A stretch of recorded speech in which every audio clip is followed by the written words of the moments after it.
So I'm taking an ACLS class, and I thought, wow, maybe I could use the mouse to help me with my, EKGs, understanding heart, electrical conduction, stuff like that. Yeah, check it out. This is so cool. So you take your mouse, turn it upside down, and now you have a perfect, orient it like this, now you have a perfect tool to help you out. You have the atria, you have the ventricles, you have the septum in the middle. Your SA node is right here. Your AV node is right here, which I call the toll booth, because you have all those cars cramming down, speeding, and then slowing down their speed, getting through. And then you have the septum here. You have the bundle of His. Can you hear it? Bundle of His. And then, must have been the guy's last name. I don't know where they got bundle of His from.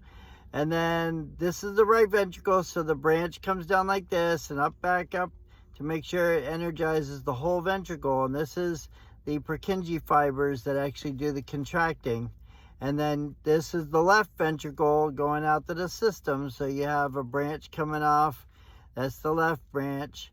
And then you can correlate the action of the conduction of the electricity with the representation on the ECG, on the strip.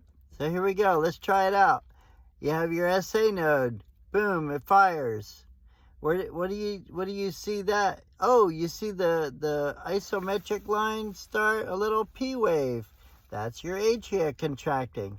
Okay, so then you have a little bit of a straight line, and that's because there's no activity while it's trying to go through the AV node or the toll booth. But once it gets through, boom, it sends the speed a little slower, like 40 to 60, and it sends it out to the Purkinje fibers, and they only know one thing: contract.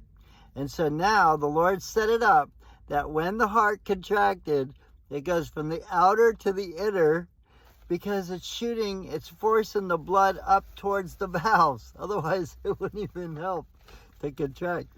So that's pretty cool. So Lord's pretty smart when he thought of that. So that right here, once it fires and it contracts the ventricles, that's the QRS.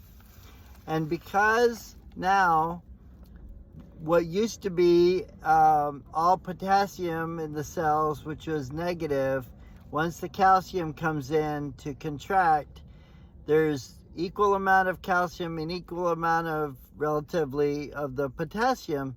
So that's why you have the ST segment. It's isometric, because there's nothing to move the needle one way or the other. But then, when all the calcium starts to leave, then the potassium is the big dog in the cell, and you're headed back this way towards the negative pole. So you can have a little positive inflection there, and that's the T wave.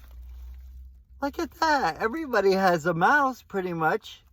Even if they spray for rodents, you should still at least have one mouse. So there you go. So I like coming up with things around me to remind me. And you can actually use it for arrhythmias, because what happens if you don't see a P wave, but you see a QRS?